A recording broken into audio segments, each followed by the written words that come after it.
அனைவருக்கும் வணக்கம். தெய்வீக பலன்கள் சேனல் சார்பாக தங்களை அன்புடன் வரவேற்கிறோம். இன்று நம் காணொளியில் காண விரும்புவது சுக்கிர பகவான் திடீர் பெயர்ச்சி. குடும்ப சண்டை ஏற்பட்டு நீதிமன்றம் வரைக்கும் செல்ல போகும் 4 ராசியினர்கள் யார்? தப்பிக்க செய்ய வேண்டிய பரிகாரங்கள் என்னென்ன என்பதை பற்றி இந்த காணொளியில் பார்க்கலாம். வாருங்கள் காணொளிக்கு செல்லலாம். மறக்காமல் ஒரு சப்ஸ்கிரைப் செய்யவும். ஜோதிட சாஸ்திரத்தின்படி ஒரு குழந்தை எப்போது பிறந்தாலும் அந்த குழந்தை பிறந்ததிலிருந்து இறக்கும் வரை அவன் எப்படி வாழ்வான்? ராஜத்தன்மையாக வாழ்வானா அல்லது கஷ்டப்பட்டு வாழ்வானா? அவன் பெறப்போகும் இன்பம் அல்லது துன்பம், இது எல்லாம் உறுதியாக அந்த 12 கட்டங்களில் அடக்கி வைக்கப்பட்டிருக்கின்றன. இதனை பார்த்து உறுதியாக துல்லியமாக அவருடைய வாழ்க்கையை சொல்லிவிட முடியும். அந்த வகையில் ஜோதிட சாஸ்திரத்தின்படி சுக்கிர பகவான் ஜூலை 4ஆம் தேதி சிம்மராசிக்குள் நுழைந்துள்ளார். இதனால் 4 ராசியினர்களுக்கு குடும்பம், தொழில் மற்றும் வேலை வாய்ப்பில் சிக்கல், அடிதடி, சண்டை, நீதிமன்றம் வரை செல்ல வாய்ப்புள்ளன. இந்த ராசியில் உங்கள் ராசி இருக்கிறதா என தெரிந்து கொண்டு அதற்கேற்றாற்போல் அமைதியுடன் செயல்பட வேண்டும். ஜோதிட சாஸ்திரத்தின்படி ஜூலை 4ஆம் தேதி சுக்கிர பகவான் கடகராசியிலிருந்து சிம்மராசிக்கு இடம் பெயர்ந்துள்ளார். இந்த சுக்கிர பயிற்சி சில ராசிகளுக்கு முக்கியமாக இதனால் நன்மை கிடைக்கும். ஆனாலும் சில உறவுகளுக்கு செலவுகள் மற்றும் தொழில் ரீதியான பிரச்சனைகள் வரலாம். பிரபல ஜோதிடம் முக்கியத்துவமாக கூறுகிறது. முக்கியமாக ஜோதிட சாஸ்திரத்தின்படி ரிஷபம், கன்னி, மகரம், கும்பம் ஆகிய ராசியில் அசுப பலன்கள் ஏற்பட போகின்றன. இது குறித்து விரிவாக பார்க்கலாம். முதலாவதாக ரிஷபம் ராசி நண்பர்கள். இந்த சுக்கிர பயிற்சியால் ரிஷப ராசிகளுக்கு குடும்ப வாழ்க்கையில் ஏற்ற இறக்கங்கள் அதிகமாக வரலாம். வீடுகளில் உள்ள ஒருவருடன் கருத்து வேறுபாடு ஏற்பட்டு, அதாவது முக்கியமாக வீடுகளில் சகோதரன் அடிப்படையில் சண்டை சச்சரவுகள் ஏற்பட்டு நீதிமன்றம் வரை செல்ல வாய்ப்புள்ளது. சொத்து அல்லது வாகனம் தொடர்பான விஷயங்களில் அவசரப்பட்டால் மாபெரும் நஷ்டத்தை சந்திக்க நேரிடுவீர்கள். தேவையில்லாத செலவுகள் அதிகரிக்கும். அதனால் பட்ஜெட் போட்டு செலவுகள் செய்வது நல்லது. வேலை செய்யும் இடத்தில் பொறுமையாக இருங்கள். யாரிடமும் வாக்குவாதம் செய்வதை தவிர்த்து விட வேண்டும். முக்கியமாக வெள்ளிக்கிழமை தோறும் மகாலட்சுமி அம்மனுக்கு நெய் தீபம் ஏற்றி வெள்ளை நிற மலர்களால் அர்ச்சனை செய்வது முக்கியத்துவம் வாய்ந்தது.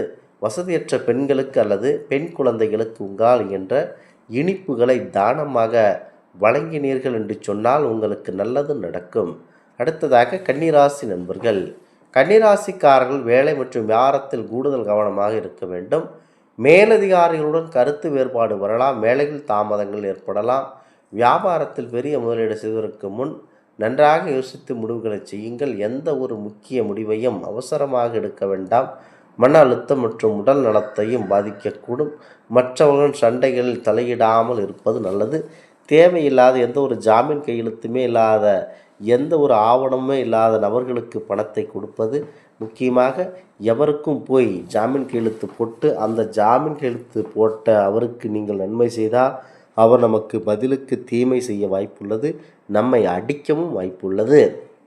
முக்கியமாக வெள்ளிக்கிழமையில் ஸ்ரீ துர்க்கை அம்மன் கோவிலுக்கு சென்று விளக்கேற்றி வழிபடுவது நல்லது. ஓம் ஸ்ரீ சுக்ராய நமக எனும் மந்திரத்தை 24 முறை உச்சரிக்கவும். வெள்ளை நிற பசுமாட்டிற்கு வெள்ளிக்கிழமையன்று பச்சரிசி மற்றும் வெல்லம் கலந்து உணவாக அளிப்பதன் மூலம் உங்களுக்கு நல்லது நடைபெறும். அடுத்ததாக மகரம் ராசி நண்பர்கள். மகர ராசிக்காரர்களை பொறுத்தவரை அமைதிக்கு பெயர் பெற்றவர்கள். இந்த சுக்கிர பயிற்சி மகர ராசிக்காரர்களுக்கு பண விஷயங்களில் எச்சரிக்கையாக இருக்க வேண்டும் என எடுத்துரைக்கிறது. திடீர் செலவுகள் அதிகரிக்கலாம் அல்லது வரவேண்டிய பணம் கைக்கு வராமல் போகலாம். யாருக்கும் கடன் கொடுக்கும் முன்பே அல்லது புதிய முதலீடு செய்யும் முன்பு நன்றாக யோசியுங்கள். பணத்தை கொடுக்க விரும்பினீர்கள் என்றால் அந்த பணம் அவ்வளவும் போய்விடும். எந்த ஜாமீன் கையெழுத்தோ எந்த ஒரு பேங்க் சம்பந்தப்பட்ட ஆவணமும் இல்லாமல் ஒருவருக்கு பணத்தை கொடுப்பது என்பது நீங்கள் முதலை வாயில் போய் சிக்குவதற்கு சமமாக இருக்கிறது. முக்கியமாக திருமண வாழ்க்கையில் சின்ன சின்ன விஷயங்களுக்கு கூட சண்டை சச்சரவு வரலாம். அதனால் பேச்சில் நிதானம் தேவையாக இருக்க வேண்டும். சுக்கிர பகவான் அதிதேவதையாக ஸ்ரீ ரங்கநாதர் அல்லது பெருமாளை சனிக்கிழமை மற்றும் வெள்ளிக்கிழமையில் தரிசித்து வாருங்கள். ஏழை எளியவர்களுக்கு அல்லது துப்புரவு பணியாளர்களுக்கு உங்களால் இயன்ற பண உதவி அல்லது வெள்ளை நிற ஆடைகளை தானமாக வழங்கலாம். அடுத்ததாக கும்பம் ராசி நண்பர்கள். கும்பராசிக்காரர்களுக்கு இந்த சுக்கிர பயிற்சி சில சவால்களை கொடுக்க வரலாம். உங்கள் வாழ்க்கை துணை அல்லது தொழில் பார்ட்னரோடு தவறான புரிதல்கள் அதிகரிக்கும். எந்த ஒரு பிரச்சனையும் அமைதியாக பேசுதல், தீர்க்க முயற்சியாக செய்யுங்கள். வேலை செய்யும் இடத்தில் போட்டி அதிகரிக்கலாம், அதனால் உங்கள் வேலையில் முழு கவனம் செலுத்துங்கள். உடல்நல விஷயத்திலும் அலட்சியமாக இருக்க வேண்டாம். தினசரி பழக்க வழக்கங்களை சரியாக பின்பற்ற வேண்டும். முக்கியமாக கும்பராசிக்காரர்களுக்கு இந்த சுக்கிர பயிற்சி சில அதிகப்படியான நல்லதை நடத்தும். உங்களுக்கு தினம் காலை வேளையில் முக்கியமாக சூரிய நமஸ்காரம் செய்வதுடன் வெள்ளிக்கிழமையில் நவகிரக சன்னதியில் உள்ள சுக்கிர பகவானுக்கு மொச்சை பயிறு நைவேத்தியம் செய்து வெள்ளை வஸ்திரம் சாற்றி வழிபட வேண்டும். பறவைகளுக்கு, குறிப்பாக புறாக்களுக்கு தானியங்களையும் தண்ணீரையும் தினம் உணவாக வைக்க வேண்டும். முக்கியமாக ஜோதிட சாஸ்திரத்தின்படி அனைவரும் அமைதியாக இருப்பதே நல்லதாகும். ஜோதிட சாஸ்திரத்தின்படி இந்த ஜூலை 4ஆம் தேதி சுக்கிரன் கடகராசியிலிருந்து சிம்மராசிக்கு இடம்பெயர்ந்துள்ளார். இந்த சுக்கிர பயிற்சி சில ராசிகளுக்கு இதனால் நன்மை கிடைக்கும். ஆனால் நாங்கள் கூறிய இந்த ராசிகளுக்கு கடும் மனவேதனைகள், பிரச்சனைகள், நீதிமன்ற வழக்குகளை சந்திக்க அதிகப்படியான வாய்ப்பு இருக்கின்றன. குறிப்பாக ஜோதிட தத்துவத்தின்படி ரிஷபம், கன்னி, மகரம், கும்பம் ஆகிய ராசிகளில் அசுப பலன்களே இவர்களுக்கு கிடைக்க அதிகப்படியான வாய்ப்புகள் இருக்கின்றன. சாஸ்திரப்படி சுக்கிர பகவான் ஜூலை 4ஆம் தேதி சிம்ம ராசிக்குள் நுழைகிறார். இதனால் இந்த 4 ராசிகளுக்கு குடும்பம், தொழில் மற்றும் வேலைவாய்ப்பில் சிக்கல்கள் வந்துள்ளன. அவற்றை மனதில் நினைத்து கொண்டு சற்று அமைதியுடன் செயல்படுவது என்பது நல்லதாகும். இந்த சுக்கிர பயிற்சியானது ஜோதிடங்களில் ஜூலை 4ஆம் தேதியிலிருந்து சுக்கிரன் கடகராசியிலிருந்து சிம்ம ராசிக்கு இடம்பெயர்ந்துள்ளார்.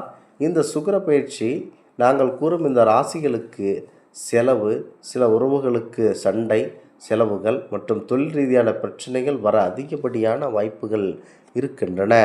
இந்த ஆன்மீக தகவல் உங்களுக்கு பிடித்து இருந்தால் தெய்வீக பலன்கள் சேனலை சப்ஸ்கிரைப் செய்து கொள்ளவும். மீண்டும் ஒரு நல்லதொரு காணொலியில் உங்களை சந்திக்கிறோம். நன்றி, வணக்கம்.